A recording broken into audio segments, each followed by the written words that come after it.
السلام علیکم ورحمۃ اللہ وبرکاتہ۔ سورۃ البقرہ آیت نمبر 284۔ اعوذ باللہ السمیع العلیم من الشیطان الرجیم من ہمزہ ونفخہ ونفثہ۔ جو کچھ زمین و آسمان کے اندر ہے یہ اللہ ہی کے لیے ہے، اللہ کی مخلوق ہے۔ زمین اور آسمان اور جو کچھ اس کے اندر ہے یہ سب کے سب اللہ کے غلام ہیں، اللہ تعالیٰ ان کا مالک ہے۔ جو کچھ زمین و آسمان کے اندر ہے یہ خود نہ کسی نفع کے مالک، نہ کسی نقصان کے مالک، نہ زندگی کے مالک اور نہ موت کے مالک، یہ سب کے سب اللہ کے غلام ہیں، یہ سب اللہ کے غلام ہیں۔ یہ آیتیں واضح طور پر عقیدہ توحید سمجھاتی ہیں کہ جو کچھ ہے زمین و آسمان کے اندر سب اللہ رب العالمین کا ہے، سب اس کے بندے ہیں۔ اور جو بندہ اپنے اللہ کو چھوڑ کے بندوں سے مانگے وہ بندہ قرآن کی بھی تکذیب کرتا ہے اور حدیث کی بھی۔ اللہ تعالیٰ قرآن مجید کے اندر فرماتا ہے کہ ادعونی استجب لکم، تم مجھے پکارو میں تمہاری پکار کو قبول کروں، میں تمہاری دعا کو سنوں گا۔ اور وہ اللہ تعالیٰ کو چھوڑ کے اللہ کے جو غلام ہیں، اللہ کے جو بندے ہیں، وہ ان سے مانگتا ہے۔ جو کچھ ہے زمین و آسمان کے اندر سب اللہ کا ہے۔ وَإِن تُبْدُوا مَا فِي أَنفُسِكُمْ أَوْ تُخْفُوهُ يُحَاسِبْكُم بِهِ اللَّهُ۔ یہ آیت مبارکہ جب اتری، صحابہ کرام اللہ کے نبی کے صلی اللہ علیہ وسلم کے پاس آئے اور آ کے گھٹنوں کے بل بیٹھ گئے۔ جس طرح بندہ کھڑا بندہ گھٹنوں کے بل گرتا ہے نا، گھٹنوں پر ایسے کھڑا ہو جاتا ہے، یوں بیٹھ گئے۔ یہ ایک عاجزی، انکساری، ذلت کا ایک انداز ہوتا ہے۔ اللہ کے رسول صلی اللہ علیہ وسلم نے فرمایا کیا ہوا؟ کہنے لگے اللہ کے رسول صلی اللہ علیہ وسلم ہمارے اوپر اللہ تعالیٰ نے نماز فرض کی، روزے فرض کیے، زکوٰۃ فرض کی، جہاد فرض کیا، وہ ہمارے بس میں تھا، ہماری طاقت میں تھا، ہم نے کیا۔ اب ہمارے اوپر ایک ایسی چیز اتری ہے کہ جس کی ہم طاقت نہیں رکھتے۔ فرمایا وہ کیا چیز ہے؟ کہا کہ اللہ تعالیٰ فرماتا ہے وَإِن تُبْدُوا مَا فِي أَنفُسِكُمْ أَوْ تُخْفُوهُ يُحَاسِبْكُم بِهِ۔ تم اپنے دلوں کی چیز کو ظاہر کرو یا نہ کرو، جو تمہارے نفسوں میں آ گیا اللہ اس پر محاسبہ کرے گا۔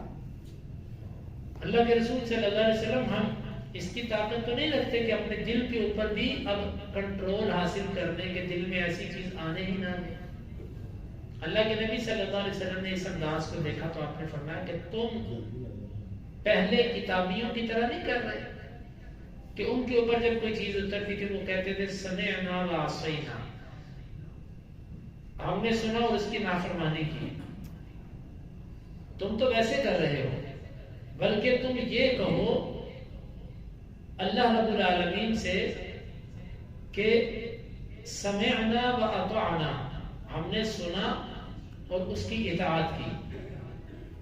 اور اللہ کے نبی صلی اللہ علیہ وسلم نے صحابہ کرام کو کلمات سکھائے، اللہ تعالیٰ نے وہی کلمات ان کی زبانوں پر جو جاری ہوئے تھے اس کو اگلی آیات کے اندر نازل کر دیا۔ اسی لیے بعض علماء کہتے ہیں کہ یہ آیت منسوخ ہے۔ اس آیت مبارکہ کا اس جملے کا مطلب کیا ہے؟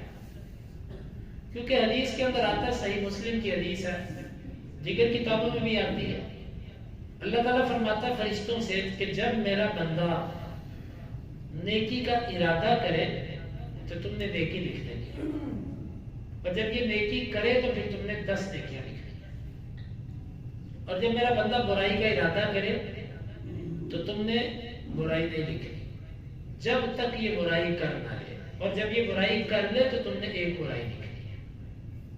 اس حدیث کے اندر یہ ہے کہ اگر ارادہ کرے تو برائی نہیں لکھنی، نیکی کا ارادہ کرے تو لکھنا ہے۔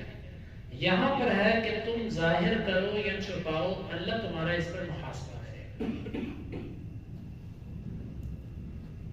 تو اس کا کیا مطلب ہے؟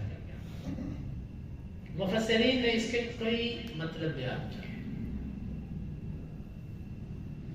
ایک مطلب یہ بیان کیا گیا ہے کہ یہ آیت منسوخ ہو چکی ہے، یعنی شروع میں اللہ تعالیٰ نے ایسے کہا تھا بعد میں اللہ تعالیٰ نے جب صحابہ کرام نے اللہ کے نبی صلی اللہ علیہ وسلم سے درخواست کی تو اللہ تعالیٰ نے نرمی اتار دی کہ ٹھیک ہے تمہارے اعمال کا محاسبہ ہوگا لیکن دل میں آنے والی چیزوں کا محاسبہ نہیں۔ ایک اس کا مطلب یہ بیان کیا۔ دوسرا اس کا مطلب یہ ہے کہ نہیں، اللہ تعالیٰ محاسبہ ہر ایک کا کرے گا، دل میں جو آیا اس کا بھی اور جو ظاہر کیا اس کا بھی، لیکن مومن کا محاسبہ کر کے اللہ اس کو چھوڑ دے گا، اللہ تعالیٰ اس کے اوپر فضل کرے گا، اس کے اوپر اس کی گرفت نہیں کرے گا۔ اور جو کافر ہے اس کے لیے اللہ تعالیٰ محاسبے کے ساتھ مؤاخذہ بھی کرے گا، کیونکہ محاسبہ اور مؤاخذہ اس میں فرق ہے۔ مؤاخذہ ہوتا ہے کہ کسی کو پکڑ دینا اور اس پر اس کو سزا بھی دینا، اور محاسبہ ہوتا ہے کہ صرف اس سے پوچھنا کہ تو نے یہ کیا ہے کہ نہیں کیا۔ تو ایک معنی اس کا یہ بیان کیا جاتا ہے کہ اللہ محاسبہ ہر ایک چیز پہ کرے گا، لیکن مسلمان کا صرف محاسبہ ہوگا، مومن کا اس کو چھوڑ دیا جائے گا، اور کافر کا محاسبے کے ساتھ مؤاخذہ بھی ہوگا۔ تیسرا مطلب اس کا یہ بیان کیا جاتا ہے، عائشہ رضی اللہ عنہ یہ مطلب بیان کرتی تھی اس آیت کا، وہ کہا کرتی تھی کہ نہیں، اللہ تعالی ہر قسم کی چیز پر سزا دیتا ہے۔ انسان جو عمل کرتا ہے، یعنی کہ عائشہ رضی اللہ عنہ کی بات کا مطلب ہے کہ ہر چیز پر محاسبہ ہوتا ہے، جو انسان عمل کرتا ہے وہ لکھ لیا جاتا ہے، برائی جو کرتا ہے وہ لکھ لی جاتی ہے، اس کی جزا یا سزا وہ آخرت کے دن۔ لیکن بندہ جو دل کے اندر ارادے رکھتا ہے، جو سوچتا ہے، اس پر بھی مؤاخذہ ہوتا ہے۔ وہ کہتی تھی کہ اس پر مؤاخذہ کیا ہوتا ہے کہ اللہ تعالیٰ دنیا میں اس کو تکلیفیں، پریشانیاں، بیماریاں، یہ چیزیں، یہ بھی سزا ہوتی ہے ان سوچوں کی جو انسان سوچتا ہے، کیونکہ جو چیز کرنا جائز نہیں اس پر سوچنا بھی جائز نہیں، ایسے ہی ہے، کیونکہ سوچ کسی بھی چیز کی بنیاد ہوتی ہے، کسی بھی عمل کی بنیاد سوچ ہوتی ہے، تو جو کام کرنا جائز نہیں اس کو سوچنا بھی درست نہیں ہے۔ تو وہ کہا کرتی تھی کہ جو سوچتے ہیں نا، اس کی سزا اللہ تعالیٰ دنیا میں پریشانیوں، بیماریوں، دکھوں کی صورت میں دے دیتا ہے۔ ایک مطلب یہ ہے، اور ایک اس کا مطلب یہ بیان کیا جاتا ہے کہ نہیں، عزم، ارادہ اور خالی وسوسہ، اس کے اندر فرق ہے۔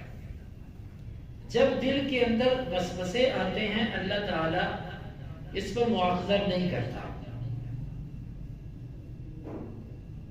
ہاں اگر وہ وسوسہ عزم بن جائے اور پختہ ارادہ بن جائے اور اس پر عمل نہ بھی ہو سکے تو مؤاخذہ ہے۔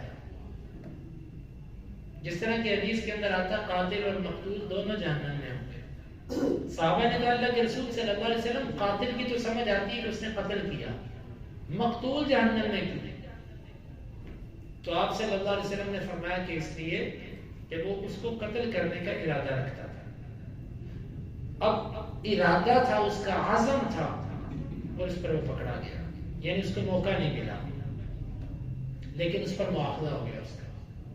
تو اس سے یہ معنی سب سے آسان ہے، سمجھ آنے والا ہے، اور سب سے جامع معلوم ہوتا ہے کہ جہاں پر انسان برائی کا ارادہ کر دے پورا، اور پھر رکاوٹ آ جائے، ہو نہ سکے، موقع ہی نہ ملا اس کو، تو اس پر اس کا مؤاخذہ ہوگا، یہ لکھا گیا ہوگا۔ لیکن اگر اس نے ارادہ کیا اور اس کے بعد توبہ کر لی پھر اللہ مٹا دیتا ہے۔ لیکن اگر دل میں وسوسے ہی آئے لیکن ارادہ نہیں کیا، سوچا نہیں ہے اس کے اوپر، یعنی کہ سوچ کی حد تک تھا لیکن اس کے لیے ارادہ نہیں کیا، کتنی باتیں ایسی انسان کے دل میں گزرتی ہیں لیکن انسان اس کے بارے میں یہ فیصلہ نہیں کرتا کہ میں اس کو کروں گا۔ جب انسان فیصلہ کرتا ہے پھر اس کے بارے میں تدبیریں سوچتا ہے کہ میں اس کام کو کیسے کروں۔ وہ جب ارادہ بن جاتا ہے، تدبیریں ہونا شروع ہو جاتی ہیں، سوچیں آنا شروع ہو جاتی ہیں کہ اس کو کیسے کروں، اس پر مؤاخذہ ہے۔ یہ ہے مطلب اس کا کہ تم جو ارادے اور عزائم رکھتے ہو اپنے دلوں کے اندر، اس کو تم عمل کی صورت میں لے آؤ یا نہ لاؤ، اللہ اس پر تمہارا مؤاخذہ کرے گا۔ تو اس لیے ہمیں چاہیے کہ ہم اپنی سوچوں میں بھی، اپنے دل کے اوپر بھی اللہ تعالیٰ کے احکامات کو جاری کریں، ایسی سوچ اور ایسے ارادوں کو بھی ہم ترک کریں جو خلاف شرع ہے، کیونکہ اس کے اوپر بھی مواخذہ ہوتا ہے۔ فَيَغْفِرُ لِمَن يَشَاءُ وَيُعَذِّبُ مَن يَشَاءُ۔ اہل سنہ کا عقیدہ یہ ہے کہ ہم کسی گناہ گار کو جہنمی نہیں کہہ سکتے جب تک وہ شرک سے بچا ہو۔ کوئی مسلمان ہے اور شرک نہیں کرتا، وہ جتنا بھی گناہ گار ہے، آپ اس کو یہ نہیں کہہ سکتے کہ تو جہنمی ہے، تجھے اللہ معاف نہیں کرے گا، تیری بخشش نہیں ہوگی۔ یہ بہت بڑا کلمہ ہے۔ کیوں؟ اللہ تعالیٰ نے فرمایا فَيَغْفِرُ لِمَن يَشَاءُ وَيُعَذِّبُ، وہ جسے چاہے معاف کرے، جسے چاہے عذاب دے، اس کی مرضی ہے۔ تو اس لیے کبھی کسی گناہ گار کو یہ نہیں کہنا چاہیے کہ اللہ تجھے معاف نہیں کرے۔ جس طرح کہ حدیث کے اندر آتا کہ بنی اسرائیل کے اندر دو شخص تھے، ایک نیک تھا اور دوسرا برائی کرتا تھا۔ نیک ہر وقت اس برائی کرنے والے کو کہتا ایسے نہ کیا کر، نہ کیا کر، لیکن ایک دن اس نیک آدمی نے اس کو ایسی برائی پر دیکھا، اس کو غصہ آ گیا اور اس نے غصے میں آ کر اس کو کہہ دیا کہ اللہ کی قسم اللہ تجھے معاف نہیں کرے گا۔ اللہ تعالیٰ نے فرشتے سے کہا ان دونوں کی روح قبض کرو اور ان کو میرے پاس لاؤ۔ اللہ تعالیٰ کے پاس کھڑا کیا گیا۔ اللہ تعالیٰ نے فرمایا کہ تو کون ہوتا ہے میری رحمت کے اوپر قسمیں کھا کے پابندی لگانے والا کہ اللہ تجھے معاف نہیں کرے گا؟ تو کون ہوتا ہے؟ حدیث کے لفظ ہیں، اللہ تعالیٰ فرمایا گا کہ اس کو لے جاؤ جہنم کی طرف اور اس کو لے جاؤ جنت کی طرف۔ یہ رب ہے، کیونکہ اللہ تعالیٰ نے خود فرمایا کہ ان اللہ لا یغفر ان یشرک، اللہ کے ساتھ اگر کوئی شرک کرتا تو اس کی معافی نہیں۔ ویغفر ان اللہ لا یغفر ان یشرک بہ ویغفر ما دون ذلک لمن یشاء، اس کے علاوہ جو ہے جس کو اللہ چاہے معاف، جس کو چاہے۔ یہ بھی نہیں ہے کہ برائی اس نیت سے کی جائے گی کہ اللہ نے معاف کر ہی دے، کیا پتا میں اللہ کی اس مشیت میں آتا ہوں کہ نہیں آتا۔ تو یہ کسی کو کسی بھی صورت کے اندر ایسا نہیں کہنا چاہیے، البتہ برائی سے نفرت ہونی چاہیے، برائی سے نفرت کرنی چاہیے، بلکہ برے آدمی کے ساتھ برائی کی وجہ سے اس سے بھی بعض دفعہ طبعاً نفرت ہو جاتی ہے، لیکن فتوے بازی کی طرف نہیں جانا چاہیے کہ جی تجھے تو اللہ معاف ہی نہیں کرے گا، تیری تو بخشش ہی نہیں ہے، ایسا نہیں۔ ہاں اگر کوئی شرک سے باز نہیں آتا تو بندہ اس کو یوں کہہ سکتا ہے کہ بھئی اگر تو اس عمل پہ مر گیا نا کہ تو غیر اللہ کی عبادت کرتا ہے، تو اسی عمل پہ مر گیا، تیری بخشش نہیں ہوگی۔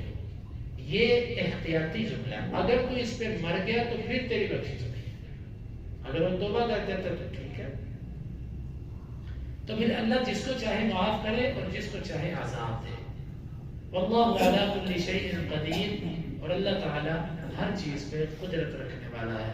اللہ رب العالمین سے دعا ہے اللہ تعالیٰ اس آیت مبارکہ کو سمجھنے کی اور اس کے تقاضوں کو پورا کرنے کی توفیق عطا فرمائے۔